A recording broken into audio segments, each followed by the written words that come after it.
Hey everyone, Scott here to discuss Booksmart, starring Caitlin Dever, Beanie Feldstein, Jessica R. Williams, Lisa Kudrow, Will Forte, and Jason Sudeikis, and directed by Olivia Wilde.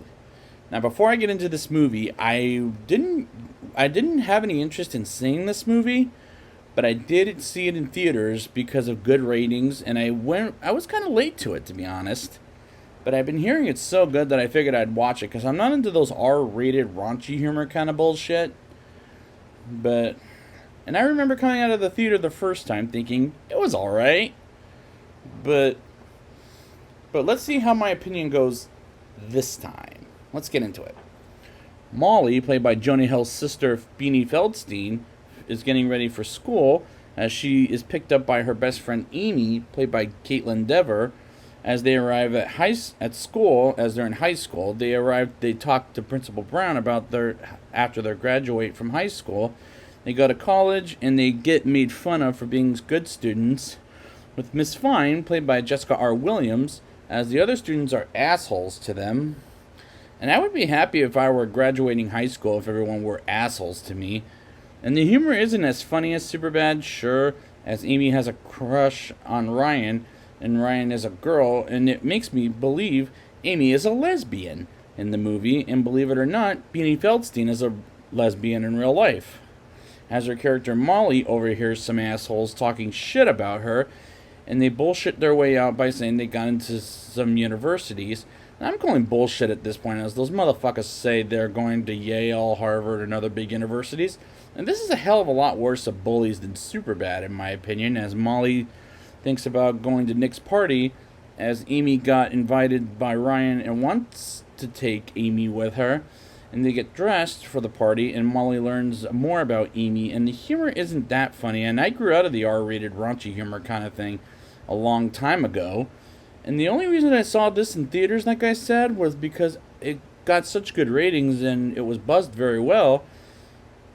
They go to the party with Jared with the Mystery Machine Pimp My Ride looking car, as Gigi calls and they find pot, and they go to his party on a boat, and they get on the boat and they think Jared's party is filled with weirdos, as Gigi smells like the pot on Amy and goes on top of the boat, and Jared acts weird with Molly while DJing, and she takes off, and those scenes are absolutely fucking awkward as Gigi jumps in the water.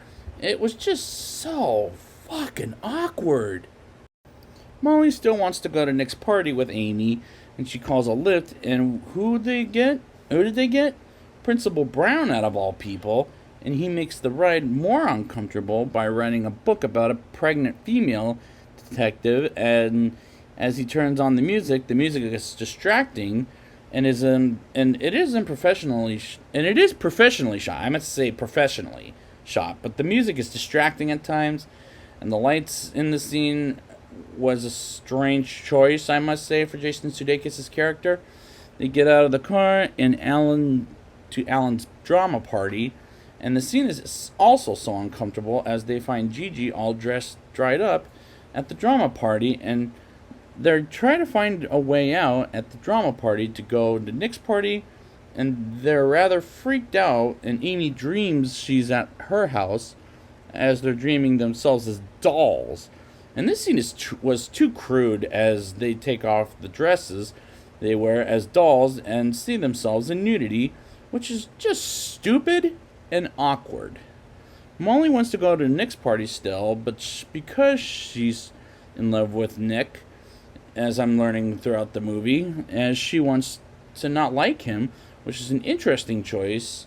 And Amy wants to go to Nick's party for Molly, and the relationship between these two is pretty good, but not as great as Jonah Hill and Michael Cera in Superbad, as they get in a pizza dude's car without thinking of sexual assault with their hair as a mask, and they get the address to Nick's party, and Molly calls Miss Fine for a ride as her phone dies, and they're stranded until Miss Fine picks them up and takes them to the party, as she tells them to touch her clothes. And as they arrive at Nick's party, Molly dreams she dances with Nick, and Amy talks to Ryan as they see Gigi at the party, And how the fuck did she get from 3 parties in one night? Nick can't believe Molly is here, as he's happy about it. And the movie is professionally made, and the movie looks good, but I'm not laughing at all during this movie. But I like the way it's shot, and I see why critics like this movie, and their chemistry works great, just is not as good as Superbad. Amy goes with Ryan into the karaoke room, and they go in the pool for a swim with an observance scene. Is an observance scene in the underwater as she learns Ryan is not a lesbian, and it breaks Amy's heart. And I knew where this was going to go, and she tries to find Molly, and Molly and Nick hang out together and play beer pong as Nick calls Molly Hufflepuff like in Harry Potter. And it makes me think he's a Harry Potter geek. And they find each other and have an argument as Amy wants to leave the party because she's upset as they talk about what Amy is doing, as it's always been about Molly, and Amy is super upset and goes in the bathroom, and a mean bitch is in there and torments her until Amy kisses her. And Molly sees Jared is here as he confesses he's a virgin, which makes sense on why he was crushing on Molly, as he wants to design airplanes, and talks about acting on stage. And Molly and the mean bitch, or not Molly, Amy and the mean bitch have sexual intercourse, and she flips out because she didn't find the right hole, I guess. And she vomits on the mean bitch, which rightfully so, because she deserved it. And Molly sees Nick is making out with Ryan, and the cops have arrived, and Amy creates a diversion while Molly is picked up by Jenny, as she confesses she sucked a dick before she wants to be called by her real name, as the scene was making sense on why she was picking on her in the first place.